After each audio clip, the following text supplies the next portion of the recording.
Malam ini, izinkan gue memulai sebuah cerita. Sebuah cerita yang pernah diceritain oleh seseorang yang menurut gue spesial, karena gue udah kenal dia lama sekali, meskipun gak pernah satu sekolah, satu kampus, satu pekerjaan, tapi gue udah nganggap dia abang kandung udah lama seingat gue buat main ke kota pahlawan ini, salah satu kota yang jadi saksi perjuangan gue dulu buat nyari kerja serabutan, dan hari ini, gue balik lagi ke kota ini, buat ketemu seseorang. Seseorang yang gak tahu kenapa selalu bikin gue kangen wejengan beliau, namanya, adalah Mas Damar.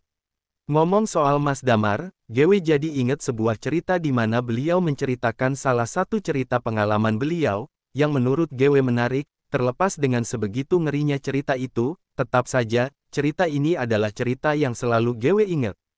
Cerita tentang Desa Gondomayit. Desa Edan. Desa gila, kata Mas Damar, matanya masih menatap ke sana kemari seolah peristiwa itu membekas di ingatannya. Edan yo opo? Gila bagaimana? Gue bertanya, penasaran. Yo opo ga edan, bendino onok ae sing mati, nek ga mati, jarene tondo balak, bagaimana gak gila, setiap hari selalu saja ada orang yang mati, kalau tidak ada yang mati, katanya justru mengundang musibah. Percakapan kami sahut-menyahut, membuat gue semakin penasaran, sampai, pandangan gue teralihkan ketika motor Honda RC hitam, baru saja berhenti. Mas Erik, sosok yang juga gue kenal akrab, datang, duduk dan memesan kopi. Di sini, gue melihat Mas Damar melihat Mas Erik. Rik, iki loh, ceritakno cerita sing awakmu ambek aku zaman kuliah biyen, sing nyasar gok desa Gondomayit. Rik, ini loh, ceritakan cerita kamu dan aku yang zaman masih kuliah, waktu kita nyasar di sebuah desa bernama Gondomayit. Wajah tenang Mas Erik tiba-tiba berubah, mengisyaratkan ketidakkenakan, dan gue bisa menangkap raut ngeri itu dari alisnya. Jack diiling-iling ae, wes lalik ke ae, masih diingat saja, sudah lupakan. Mendengar itu, gue pun langsung memohon, sejujurnya, gue paling suka mendengar cerita-cerita seperti ini, toh gue udah gak asing lagi dengan hal-hal seperti ini. Awalnya, Mas Erik tampak ogah menceritakan, berbekal bujukan bahwa gue yang akan bayar kopi ditambah rokok, untuk cerita ini, gue pun menyanggupi. Disinilah, gue melihat Mas Erik, menunjuk sesuatu, arah utara dari kota pahlawan ini, gue mengernyitkan dah, roh daerah T ********* S go kidule gunung P ******** N. Kamu tahu daerah ****** di utara gunung ********. Gue mengangguk. Yo, Gokunu Desone, disanalah desa ini berada. Dan disinilah, cerita ini dimulai. Mas Damar baru saja ditunjuk untuk menjadi ketua Mapala periode tahun-tahun 2011 sampai tahun 2012, di Universitas T *****B A****, salah satu universitas yang cukup dikenal di kota ini. Menjabat menjadi ketua pada semester 6 bukanlah hal bijak, terlebih ketika ada agenda, bahwa bulan Juli akan ada proyek untuk mendaki puncak Mahameru, di mana 4 universitas bersama Mapala mereka akan bergabung. Disinilah, Mas Damar membuat satu acara dadakan untuk mempersiapkan kesanggupan tim mereka pada bulan Juli, tetapi, tak satu pun anggota sanggup, karena bertepatan dengan UTS. Karena minimnya persiapan, Mas Damar pun berinisiatif untuk melanjutkan agendanya, meski bila harus seorang diri, Mas Erik, ketua Mapala sebelumnya pun akhirnya ikut bergabung, karena toh ini untuk nama universitas mereka, dan disinilah mereka dapat satu tempat yang dirasa cocok. Alas T ******, salah satu tempat untuk melatih stamina karena medannya yang menanjak dan juga tempat terbaik untuk mendapat momen di mana suhu tempat ini nyaris seperti suhu di puncak Mahameru. Sebelum Mas Damar dan Mas Erik tahu, apa yang sudah menunggu mereka di sana, persiapan sudah dilakukan 1 minggu sebelumnya, mulai dari izin untuk mendaki sekaligus menyisir tempat yang akan dijadikan tujuan pendakian ini, meski jalur yang akan dituju Mas Damar dan Erik, bukan jalur pendakian pada umumnya, namun, Mas Damar meyakinkan Mas Erik. Perjalanan 6 jam, terasa singkat, terlebih di hari yang semakin petang, Mas Damar masih memeriksa semuanya, kompas yang selalu dibangga-banggakan pun tak luput dari genggaman. Mobil mereka berhenti di salah satu pos yang sudah tidak asing lagi bagi mereka. Anehnya, malam itu, tidak ada satupun yang berjaga. Seharusnya, ada satu atau dua penjaga, karena meskipun ini bukan jalur pendakian resmi, ini adalah jalur yang seringkali ramai pengunjung, karena tempat ini adalah satu tempat objek wisata yang terkenal. Menunggu, setidaknya itu yang dilakukan Mas Damar, karena bagaimanapun laporan itu penting terutama untuk menghindarkan dari hal-hal yang tidak diinginkan. Namun, 1 jam 2 jam berlalu, dan masih belum ada satu batang hidung pun yang muncul. Hal itu membuat Mas Erik gusar. Wes ngene ae loh Mar, tinggalen KTP gokkene, tulisan pesan, bahwa kita sudah melaporkan, toh ga onok sing roh sampai kapan petugas ga ongkan. Sudah, begini saja Mar, tinggalkan KTP di sini, tulis pesan, bahwa kita sudah melaporkan, lagian kita gak tahu kapan petusannya ada.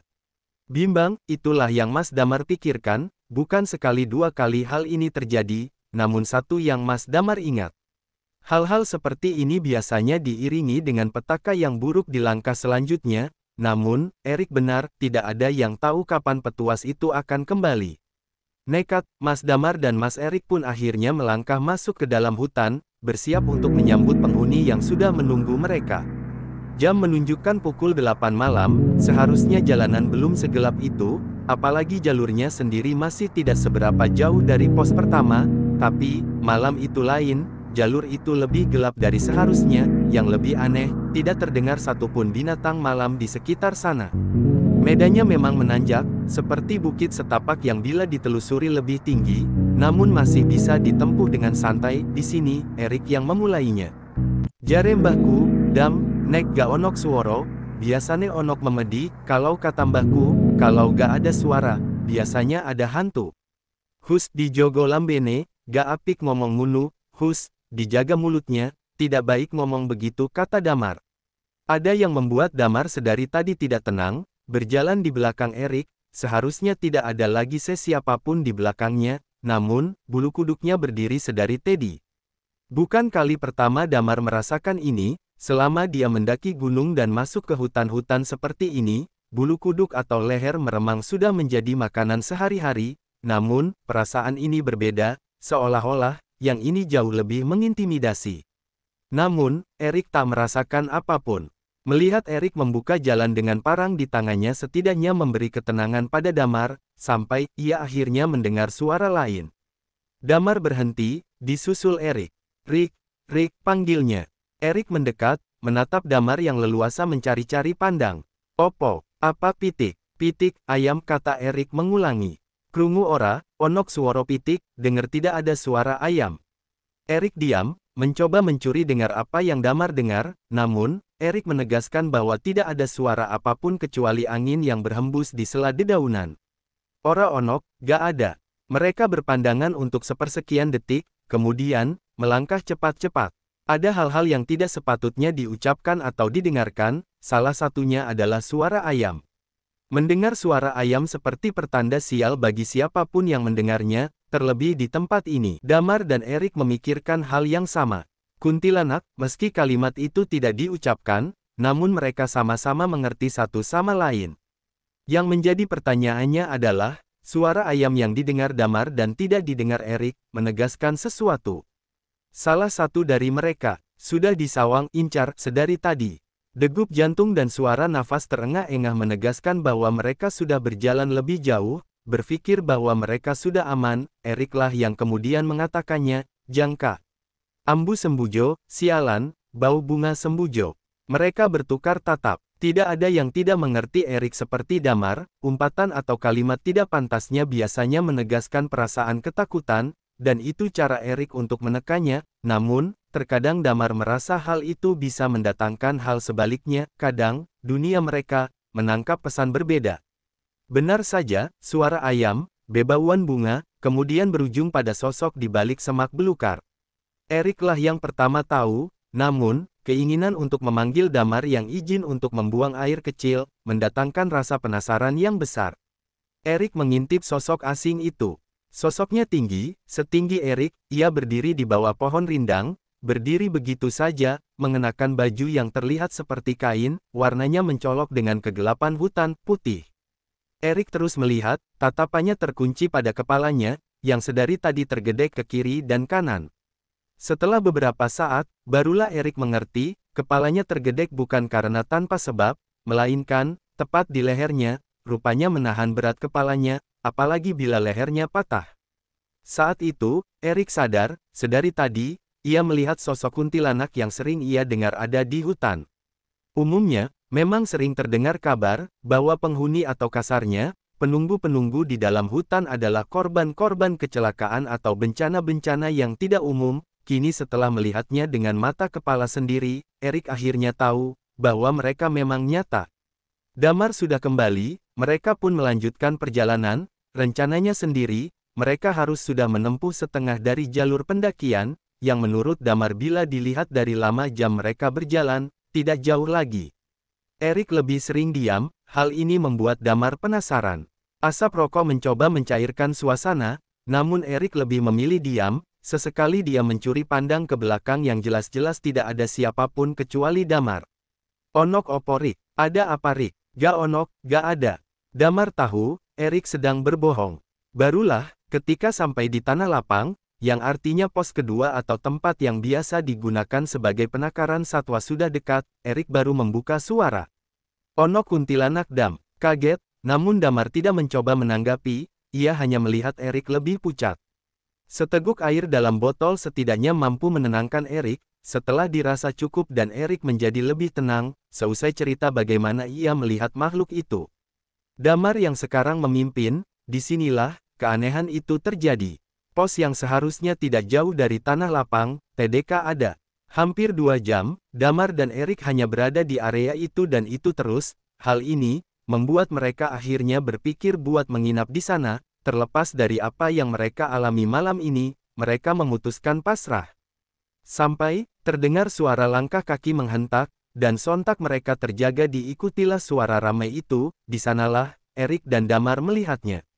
Orang-orang berjalan berjejeran, seolah ada sesuatu yang sedang mereka kerjakan, sampai mata Erik dan Damar tertuju pada barisan paling depan. Di sanalah mereka baru sadar, ada perkuburan mayit. Untuk apa orang-orang menguburkan jenazah pada malam buta seperti ini? Setidaknya itu yang Damar dan Erik pertama pikirkan, sampai baru mereka sadar. Bagaimana mungkin ada penguburan jenazah di tengah hutan? Keganjilan itu sebenarnya sudah dirasakan sedari awal masuk ke dalam hutan. Mas Damar dan Erik hanya diam sembari memandangi rombongan itu semakin jauh, hingga akhirnya, kehadiran mereka benar-benar lenyap di telan kegelapan hutan. Di tengah perasaan campur aduk itu, tiba-tiba Mas Damar mengeluh kesakitan. Sebenarnya sedari tadi mereka berjalan menempuh medan berat itu. Di bagian selangkangan Mas Damar terasa nyeri namun ia mencoba menahannya. Puncaknya, ketika Mas Erik mengajak untuk lanjut, tiba-tiba Mas Damar mengeluh tidak bisa melanjutkannya. Diceritakanlah kondisinya, dan ketika diperiksa apa yang terjadi, Mas Damar gak tahu lagi harus ngomong bagaimana kondisinya ke Mas Erik. Yo opo Mar, isok lanjut ora? Gimana Mar, bisa lanjut apa tidak? Mas Damar memanggil Erik, memintanya mendekat sembari menceritakan keluhannya, dan ketika dia menunjukkan kondisinya saat itu, Mas Erik hanya bisa melotot gak percaya atas apa yang dia lihat. Jangka, kenek opo? Koen, sialan, kenapa dengan kamu ini? Tanya Mas Erik, matanya fokus melihat sesuatu yang ganjil itu. Mas Damar hanya diam, wajahnya sudah pucat. Jangankan menjawab pertanyaan Erik, kapan dan bagaimana ini terjadi saja, Mas Damar tidak tahu. Gak roh Rik, gak tahu Rik. Melihat kondisi Mas Damar seperti itu, Mas Erik akhirnya menyuruh Mas Damar bersandar di pohon, pikirannya fokus ke rombongan yang tadi lewat, jin atau bukan, Mas Erik harus memanggil mereka, agar Mas Damar segera tertolong. Tidak hanya itu, hal seperti ini baru pertama kali Mas Erik hadapi. Bagaimana bisa terjadi hal-hal seperti ini, padahal mereka tidak lupa berdoa agar dilancarkan semuanya, tapi, kok bisa tes asterisisnya si Damar membesar seperti itu, besarnya sendiri nyaris sama seperti kepalan tangan yang menggenggam. Mas Erik cuma berpikir satu hal, pasti jin gunung yang melakukannya. Mas Erik pun meninggalkan Mas Damar seorang diri, ia berlari menembus semak belukar, menuju ke rombongan yang sudah hilang lenyap di tengah kegelapan. ada hal yang aneh dan entah Mas Damar dengar atau tidak tapi Mas Erik yakin, tadi ketika mereka mengintip rombongan itu, ia mendengar suara gamelan yang didengungkan, hal itulah yang membuat Mas Erik tidak berani bicara, karena fokus mendengar alunan dari gamelan yang dipukul. Tidak hanya itu, ekspresi wajah dari iring-iringan itu, tidak satupun menunjukkan wajah sedih atau bersimpati, sebaliknya, wajah-wajah itu, sumringah seperti sedang mengadakan pesta. Lalu, keranda mayit yang dipinggul pun asing, biasanya ditutup dengan kain hijau tua, namun, yang Mas Erik dan Damar lihat, keranda mayit itu ditutup dengan kain hitam lengkap dengan bunga melati terajut sebagai pengiringnya. Hal-hal itu yang dijadikan Mas Erik patokan, semoga ia masih bisa mendengar iring-iringan musik gamelan, dan semoga mereka memang manusia. Berlari kurang lebih 10 menit dan semakin jauh lokasinya dari Mas Damar yang masih menahan nyeri, Mas Erik sadar, rombongan itu sudah lenyap, menyisakan tanda tanya, bagaimana bisa mereka berjalan santai dengan gendong mayit di medan yang naik turun seperti ini. Putus asa, Mas Erik akhirnya menelusuri jalannya lagi, kembali, ke tempat di mana Mas Damar tak berdaya, ia berharap segera selesai dan keluar dari area belantara ini. Rupanya ketika kembali, Mas Erik kaget saat di hadapannya, Mas Damar tidak sendirian, di depannya, ada nenek-nenek tua, di punggungnya, ia memanggul kayu bakar. Terlihat dari jauh, Mas Damar tampak mengobrol dengan sosok asing itu, membuat Mas Erik bertanya-bertanya, ragu, lalu mendekat. Saat itulah baru diketahui nenek itu adalah warga lokal, ia tinggal di desa tidak jauh dari tempat mereka berada, nenek itu menawarkan tempat persinggahan, sekaligus memberitahu bila apa yang terjadi pada Mas Damar adalah akibat dari, Weltuk. Nopo niku, apa itu? Tanya Erik. Disitulah si nenek yang mengaku bisa menyembuhkan Mas Damar bercerita, Weltuk itu adalah demit lelembut penunggu sungai yang marah sama Mas Damar karena tanpa sengaja, Mas Damar sudah mengencinginya. Akibatnya, Mas Damar diselentek di keplak area kemalu asterisnya. Ragu dan khawatir awalnya, ketika si nenek yang dipanggil Mbah Dok itu menawarkan Mas Erik dan Mas Damar untuk mengikutinya ke desa tempatnya tinggal. Tapi karena keadaan saat itu benar-benar darurat, memaksa Mas Erik akhirnya setuju, diboponglah Mas Damar, dengan kondisi itu. Selama perjalanan, si nenek bercerita banyak hal, salah satunya mengatakan permisi kalau mau buang hajat atau apapun, mereka tidak terlihat bukan tentu tidak ada, meskipun hanya sekedar izin dengan suara berbisik pun, mereka bisa mendengar, termasuk Wanggul yang sekarang mengikuti Mas Erik. Kaget, Mas Erik kemudian bertanya dengan muka ngeri, Wanggul apa Mbah? Si nenek berhenti, melihat jauh ke belakang, di sana dia menunjuk. Hantu wanita yang mati karena kecelakaan, lehernya patah, dan dari tadi dia ngikutin kamu, wangi apa yang kamu cium? Mas Erik pun mengatakannya, Sembujo. Si nenek mengangguk, rapopo nek Sembujo, gorong ambu batang yokan, nek iku baru bahaya, tidak apa-apa kalau Sembujo, kalau bau bangkai, nah itu baru berbahaya. Sebenarnya, kata Mas Erik, bahasanya si nenek ini Jawa halus, tapi karena gue gak bisa, pakai bahasa Jawa halus, pakai bahasa Surabayaan aja ya, mohon maaf. Terus yok nopo Mbah, sampai kapan kulo bakal dituti, lalu bagaimana Mbah, sampai kapan saya akan diikuti? Bar engkok ngale dewe, biarkan saja, nanti juga pergi sendiri kata Simbah. Benar rupanya, di depan, terlihat sebuah desa, namun, desanya ini, tidak terlalu besar. Rumah-rumahnya terbuat dari anyaman bambu, pokoknya, sangat jauh berbeda dengan kondisi rumah zaman sekarang yang dibangun dengan bata dan semen. Tepat di sudut rumah paling ujung, gentingnya terbuat dari ranting dengan ditutup daun kelapa kering, Simbah mempersilahkan masuk. Turokno kunusek kancamu, tidurkan dulu temanmu di situ. Simbah masuk ke ruangan dalam, sedangkan Mas Erik dan Damar ditinggal di teras rumah, ada bangku besar untuk merebahkan badan Mas Damar, Mas Erik masih gak habis pikir, hanya karena kencing bisa seperti ini. Selidik demi selidik, Mas Erik melihat ke sana kemari, tatapannya menyapu dari rumah ujung ke ujung, hanya ada 13 atau kurang rumah di sini, dan sebelumnya ia tidak pernah dengar di daerah ini ada desa. Namun, tengah malam seperti ini, desa ini sunyi dan sepi, cukup membuat ngeri Simbah keluar, di tangannya, ada kendi, ngumbi iki, terus pas ngumbi ngadep kidul ben penyakite minggat nang kidul yole, minum ini lalu pas minum nanti menghadap ke selatan, biar penyakitnya pergi ke selatan Yanak. Berusaha keras berdiri, Mas Damar menenggak air itu. Saiki melbu ae nang omah, ojok metusek, ben balasado, neng ngali disek, sekarang masuk rumah, jangan keluar dulu, biar bencananya bisa perdi. Mas Erik tidak paham maksud Simba saat mengatakan balasado, namun Mas Erik mengiyakan tawaran itu, kali ini mereka yakin, Mbah. Yang menolong mereka mungkin memang manusia. Di dalam rumah, persis seperti yang dibayangkan Mas Erik, rumah desa yang benar-benar seperti pedalaman, tidak mungkin ada listrik, bahkan peralatannya semua benar-benar lawas. Mas Damar sudah tertidur lelap setelah dipersilahkan untuk istirahat, saat itulah, kaget bukan main, Mas Erik mendengar suara gamelan itu. Sekarang Mas Erik baru paham, mungkin rombongan itu adalah rombongan orang-orang desa ini, namun, kenapa musik gamelannya seperti dekat sekali? Simba menuju ke pintu dan membukanya, di depannya ada anak kecil, wajahnya pucat, dan ekspresinya tidak menyenangkan, semakin dipandang, membuat hati Mas Erik jadi gelisah sendiri. Simba tampak mengobrol lama, mencoba mencuri dengar, Mas Erik hanya mendengar kalimat patah dua. Kalimat yang didengar Mas Erik hanya, wayahe, sedo, bolo, randak, giliran. Mati, saudara, ilmu. Abis itu, pintu ditutup, Simba kembali masuk dan mengambil kain, lalu menutup kepalanya dengan kain itu. Di sana, Mas Erik pun bertanya. Bade pundi Mbah? Mau kemana Mbah? Saat itulah Simba menawarkan Mas Erik apakah mau ikut atau tidak. Tawaran itu awalnya membuat ragu Mas Erik, karena ia harus menjaga Mas Damar, tapi ada keinginan besar yang membuat penasaran, terutama bila melihat wajah anak pucat itu. Seperti ada sesuatu yang ganjil. Mas Erik pun ikut, setelah lama menimbang-nimbang keputusan, rupanya, Mas Erik dibawa di sebuah rumah, di depannya banyak orang sudah menunggu.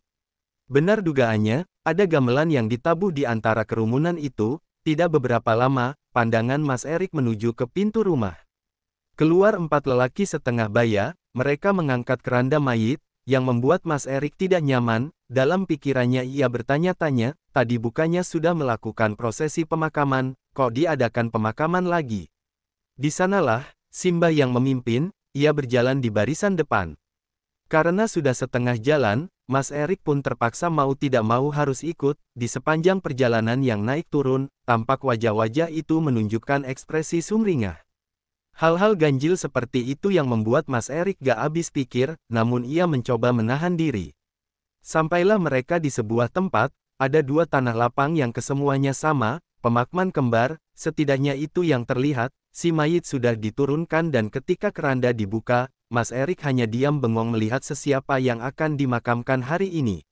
Rupanya, yang akan dimakamkan malam ini adalah bocah yang tadi berdiri di depan pintu Simba. Yan asteris ukelah, batin Mas Erik, seolah gak percaya apa yang dia lihat. Semakin dilihat, wajahnya semakin sama persis dengan apa yang Mas Erik saksikan. Tidak mungkin ia salah lihat. Gewe yang danger Mas Erik cerita menatap bingung, maksude yo opo Mas, cah sing dikebur iku podombek cah sing gedor lawang bahiku. Maksudnya gimana Mas, anak yang dikubur itu sama persis sama anak yang gedor pintu itu kah? Mas Erik menghisap rokoknya, lama, lalu, mengangguk. Gak mungkin kata Gewe mencoba berkilah. Namun sanggahan Gewe hanya dijawab dengan wajah murung Mas Erik. Gak cuma itu, Mas Damar yang terkenal realistis pun hanya diam, matanya tertuju pada segelas kopi yang mulai dingin. Malam melanjutkan ceritanya. Mau tidak mau, Mas Erik menyaksikan prosesi pemakaman itu. Di tengah pemakaman, Mas Erik melihat gelagat yang aneh, di mana semua orang tampak sedang menari-nari, beberapa bernyanyi dengan nada gamelan mengalun-alun. Yang lebih membuat Mas Erik tidak bisa mengerti adalah si bocah dikubur dengan mata masih terbuka lebar. Gewe gak bisa bedain antara mau ketawa atau menahan ngeri mendengar cerita Mas Erik. Piye maksude Mas, cah iku wes mati opo durung asline? Gimana sih maksudnya, itu anak sudah mati apa belum sebenarnya? Mas Erik masih diam lama, kemudian Mas Damar memotong cerita Mas Erik. Hening, sepi, sunyi, setidaknya itulah yang dirasakan Mas Damar. Ia terbangun meski mata masih terkantuk-kantuk, dilihatlah ke sana kemari, ia baru ingat, ia baru saja terlelap di atas ranjang rumah seseorang. Seorang wanita tua yang menawarkan rumahnya. Dicarinya Mas Erik namun tidak ditemukan kawan seperjalanannya ini. Maka, dengan tatapan kebingungan sekaligus penasaran, kemana semua orang pergi, Mas Damar mencoba memanggil-manggil Mas Erik, namun tak kunjung ada jawaban, begitu juga dengan wanita tua itu. Dengan keadaan masih linglung, ia melihat kondisinya, ukuran tes asterisisnya belum normal, namun jauh lebih baik dibandingkan beberapa saat yang lalu. Mas Damar berdiam diri sebentar, dilihatnya langit-langit dari teras rumah, masih gelap, ucapnya dalam hati, artinya, satu malam belum terlewati. Mas Damar pun kembali masuk ke rumah yang lebih terlihat seperti gubuk itu, sampai, ia merasa penasaran dengan ruangan dalam milik si wanita tua itu. Dengan perlahan, Mas Damar mendekat. Di dalam rumah, Mas Damar mencium bebauan yang familiar. Rupanya itu adalah bau dari daun sirih yang digunakan wanita tua itu. Bagaimana Mas Damar tahu bebauan itu? Karena rupanya, Mas Damar sudah sering menciumnya di rumah mbah buyutnya yang juga mengenakan itu tuk pembersih gigi. Tangan Mas Damar cekatan memeriksa rumah itu, meski tidak sopan, rasa penasaran Mas Damar begitu besar, matanya sibuk mengawasi ini itu, sampai pandangannya menangkap sebuah kotak dengan ukiran Majapala, sebuah ukiran khas Jawa. Mas Damar pun mendekat. Pelan, pelan, pelan. Rupanya, kotak itu tidak dikunci. Dengan leluasa Mas Damar pun mengangkatnya. Namun, perasaan Mas Damar mendadak tidak enak. Bebauan yang awalnya didominasi bebauan daun sirih tiba-tiba lenyap begitu saja, berganti menjadi bebauan seperti kentang atau umbi kayu yang dibakar. Semua orang tahu, bebauan itu bebauan apa. Biasanya, ketika mencium bebauan lenguh seperti itu maka artinya, tidak jauh dari tempatmu berdiri, ada makhluk familiar yang sudah terkenal sedang mengawasimu, pocong. Namun, Mas Damar belum tahu akan hal ini, ia nekat membuka kotak itu. Begitu kotak dibuka, Mas Damar menatap heran, karena yang ia lihat hanya tumpukan pakaian bernuansa warna putih, tertumpuk berantakan begitu saja, maka Mas Damar bersiap menutupnya lagi, namun, tiba-tiba dia curiga dengan pakaian itu. Diambillah satu helai pakaian. Dan ketika pakaian itu terangkat di tangannya, ia memeriksa dengan seksama, sampai ia yakin dan menatap ngeri pakaian itu, rupanya itu adalah kain kafan yang sudah diikat sedemikian rupa, membentuk sampul untuk membungkus mayit. Mas Damar sontak melempar pakaian itu begitu saja. Tiba-tiba, ketika Mas Damar bersiap untuk pergi dari tempat itu, matanya tercekat, menatap sosok yang tengah berdiri tepat di depannya, matanya hitam dan wujudnya sangat mengerikan. Kini ada sosok pocong tengah berdiri tepat di depannya. Ingin segera pergi, namun kaki Mas Damar malah kaku tak mau digerakkan, sementara si pocong masih berdiri memandanginya. Bila ada satu permintaan yang bisa Mas Damar minta, mungkin ia akan meminta untuk jatuh pingsan. Sungguh, peristiwa itu benar-benar peristiwa tak terlupakan. Disitulah, akhirnya Mas Damar mendengar suaranya. Lirih, namun membuat bulu kuduk berdiri, si pocong mengatakannya, tali pocong, tali pocong. Mas Damar masih mematung, ketakutan benar-benar mengeraskan syarafnya, hingga, suara pintu terbanting membuat Mas Damar tercekat panik. Dilihatnya Simba sudah kembali dengan wajah marah dan memaki, entah apa yang terjadi, ia melihat Simba mencengkram ujung kain kafan si pocong, menyeretnya dengan tangan kosong lalu melemparkannya tepat di kebun belakang rumah gubuk itu. Kejadian yang baru saja terjadi, membuat Mas Damar tidak habis pikir.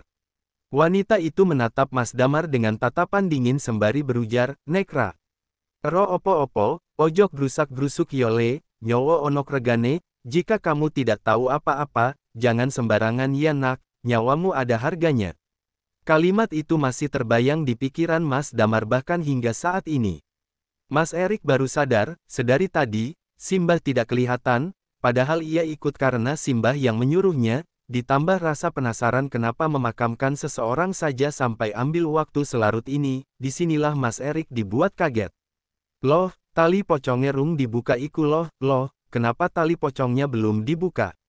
Namun, tak seorang pun mendengarkan peringatan dari Mas Erik, mereka tetap menutup lubang kubur dengan tanah, disinilah Mas Erik merasakan firasat teramat buruk. Desa Edan, desa gila. Maka, ia segera meninggalkan tempat itu. Sampai di rumah Simbah, Mas Erik melihat Mas Damar, mata mereka saling menangkap satu sama lain.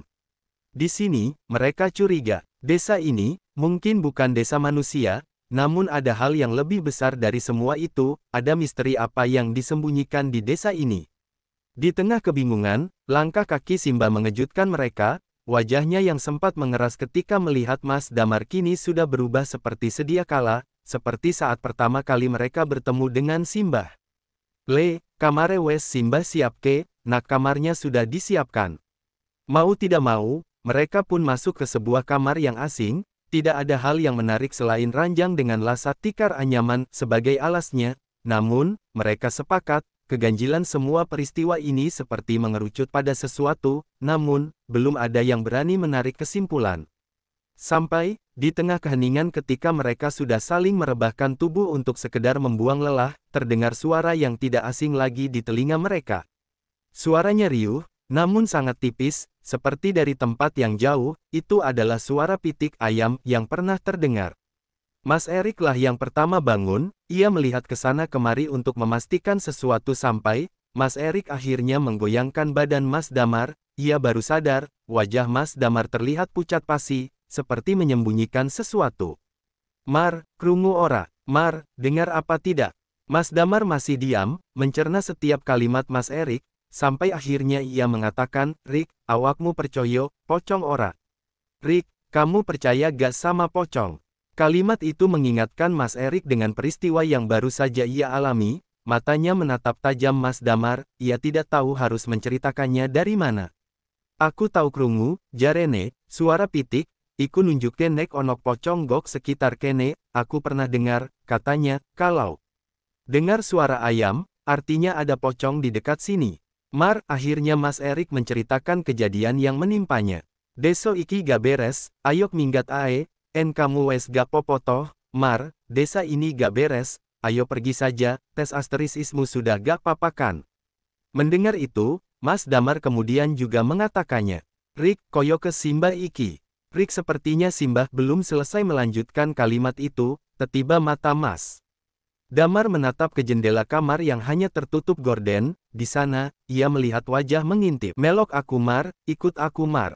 Entah terjepit atau apa, Mas Erik merasa, aroma ini seperti memberinya jalan benar saja, langkah mereka perlahan menuju ke tanah hutan, pepohonan yang sedari tadi menjadi penanda perjalanan mereka kini mulai mereka telusuri, Mas Erik meyakinkan Mas Damar, desa itu dihuni oleh mayat.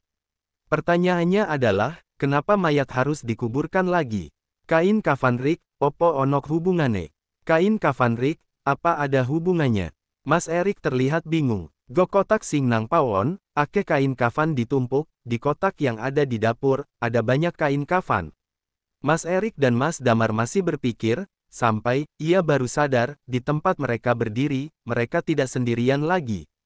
Dari balik pohon, banyak sepasang mata yang mengawasi, dan setelah diperhatikan lagi, itu adalah sosok pocong, tidak hanya satu pocong namun hampir ada puluhan pocong, Mas Damar dan Mas Erik, terdiam mematung sendiri-sendiri. Mas Damarlah yang mendengar suara-suara mereka, tali pocong, krungu ora Rik, dengar apa tidak Rik, krungu opo? Dengar apa? Tali pocong, tali mayit. Setelah mendengar itu, Mas Erik baru paham, kuburan Mar, mayite tali poconge. Tali pocong di mayatnya, rung onok sing dibukak, belum ada yang dibukak. Mereka pun berlari, membiarkan pocong-pocong itu mengikuti, yang mengerikan, pocong-pocong itu terbang di atas mereka. Kuburannya nang ndi? Kuburannya di mana? Nang kono, di sana. Itu ngapain pocongnya ngikutin gitu Mas? Tanya Gewe yang penasaran. Mas Damar menatap Gewe, mencoba berpikir sebelum bilang, ini cuma asumsi sih, tapi kayaknya ada hubungannya sama mbah-mbah yang kami temui, kata Mas Damar. Mas Erik seperti mengiyakan ucapan Mas Damar. Di tengah gelapnya hutan, Mas Damar dan Mas Erik gak berhenti berlari, alasannya, manusia normal mana yang gak ketakutan diikuti hampir selusin atau lebih kain kafan terbang ke kiri dan kanan sembari mendengar mereka mengatakan tali pocong di sepanjang perjalanan. Setelah menembus rimbun semak belukar dan naik turun di tanah menanjak, Mas Erik menunjuk sebuah gubuk satu-satunya. Mas Erik tahu, gubuk itu penanda kuburan kembar itu. Kenapa disebut kuburan kembar? Rupanya, ada dua pemakaman yang sejajar dan hanya terpisah oleh pagar bambu. Pasak yang digunakan untuk setiap makam pun hanya menggunakan pasak kayu, yang kebanyakan sudah lapuk tanpa ada penanda sesiapa yang dimakamkan di sana. Di sini keanehan terjadi, pocong yang sedari tadi terbang di atas mereka, tidak ada satupun yang terlihat lagi, mereka lenyap. Meski begitu, suara ayam yang pernah mereka dengar dari jarak yang jauh, kini terdengar sangat dekat, dekat sekali sampai Mas Erik berasumsi, suara ayam itu kemungkinan berasal dari pemakaman ini, masalahnya, di mana ayam itu berada. Lain hal Mas Damar, kini, ia bisa menciumnya. Aroma sembujo yang hanya tercium di hidung Mas Erik, kini tercium juga di hidung Mas Damar. Wangi, kata Mas Damar, sembari melihat ke sana kemari, hingga, Mas Erik menunjuk sesuatu, gundukan tanah, tempat pemakaman yang pernah Mas Erik lihat. Gokunu, mayit Sing dikubur mau. Semakin dekat, suara ayam terdengar semakin jelas, dan benar saja, dari jauh, terlihat seseorang sedang menggaruk-garuk tanah, di sekitarnya, banyak dikelilingi ayam berwarna hitam legam. Ayam cemani, kata Mas Erik, mereka melihat dari jauh apa yang siluet asing itu lakukan. Asu, teriak Mas Erik saat siluet itu melihatnya. Laiku lak simbah, katanya. Bukan takut lagi, tapi Mas Erik langsung lari, meninggalkan Mas Damar yang baru sadar yang dikatakan Mas Erik benar sekali, simbah yang sedari tadi tersaruk-saruk, mengejar mereka. Di tengah kepanikan itulah, aroma sembujo yang misterius itu tercium lagi, lebih kuat dan mereka berdua bisa menciumnya, sangat jelas. Jembut, jancok, ada apa sih dengan hutan ini? Disitulah entah karena kepepet atau apa, mereka malah mendekat. Mendekat ke sumber aroma sembujo itu yang padahal mereka berdua tahu bahwa itu adalah aroma dari Wanggul. Namun, setidaknya aroma itu benar-benar membawa mereka ke jalanan yang tidak asing lagi. Mas Damar yang mengikuti Mas Erik dari belakang, hanya mendengar sekelibet suara. Suara meraung, keras sekali seperti suara macan.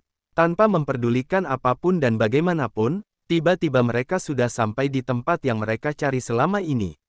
Pos kedua, di sana mereka bisa melihat pagar besi, tempat di mana cagar satwa beroperasi, dengan keringat dingin.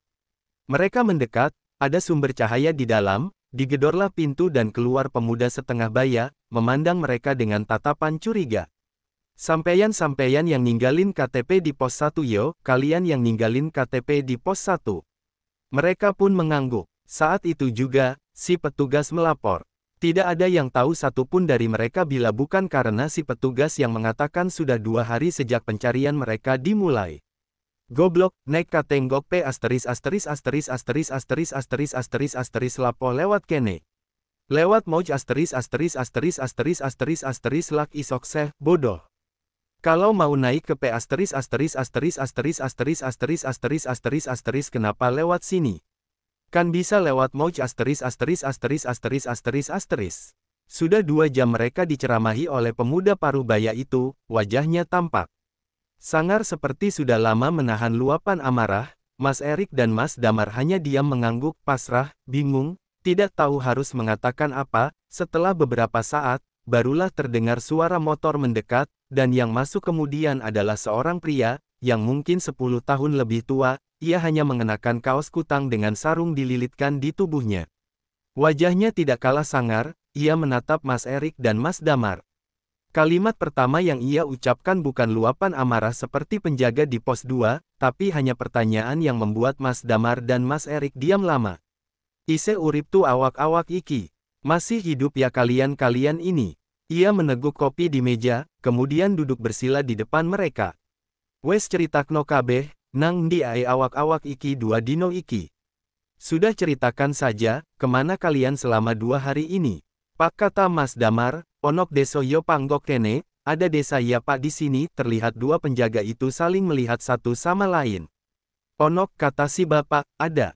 Si bapak terdiam lama, sementara penjaga yang lebih muda tampak bingung, sembari berbisik ia bertanya.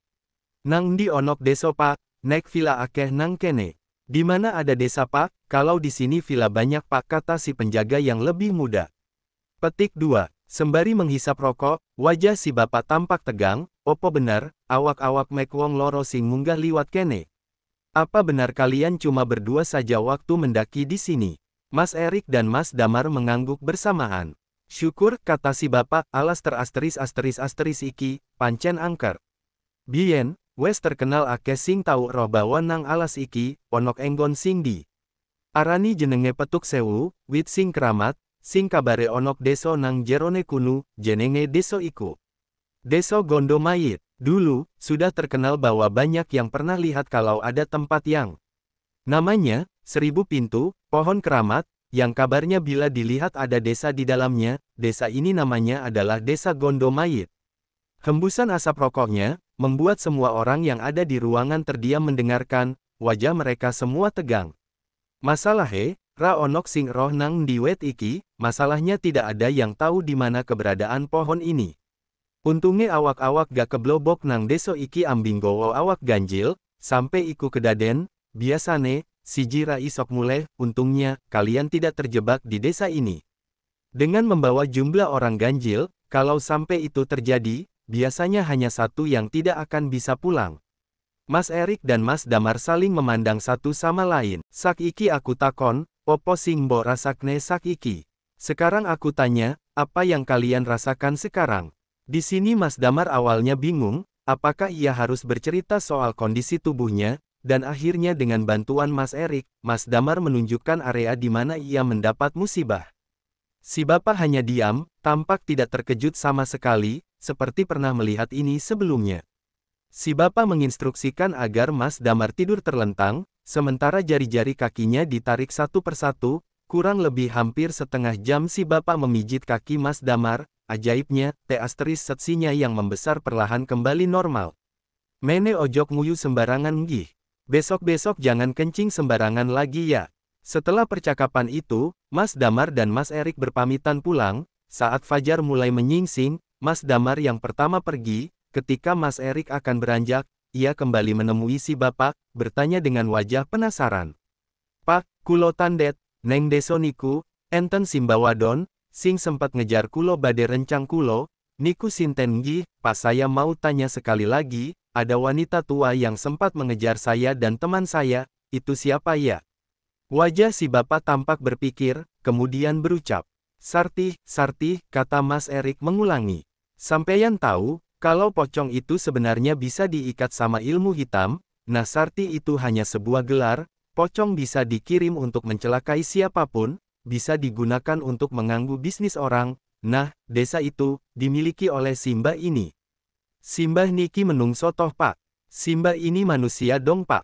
Si bapak hanya diam sembari menggeleng, ia tidak bisa melanjutkan ini lebih jauh, sekarang, dari informasi ini, Mas Erik mengambil kesimpulan, cara mengikat pocong berarti dengan memegang tali pocongnya. Sekarang yang menjadi pertanyaan adalah, berapa banyak pocong yang sudah diikat, dan kenapa eksistensi desa ini masih muncul? Sebenarnya, cerita tentang pesugihan pocong bukanlah hal yang baru, banyak cerita tentang pesugihan pocong, mulai dari sebagai pelaris makanan, hingga pembawa balak atau sial bagi keluarga yang tidak disuka, apapun itu, mungkin ujung dari cerita ini berhubungan satu sama lain dengan desa ini, yang menjadi poin penting di sini adalah, jauh di luar akal sehat ini, memang hal-hal gaib kerap kali menyembunyikan misterinya sendiri. Malam itu, setelah selesai mendengar cerita itu, satu yang GW pelajari, pengalaman yang menimpa mereka benar-benar buat GW harus senantiasa waspada dimanapun kita berada, ibarat pepatah, di mana bumi dipijak, di situ langit dijunjung.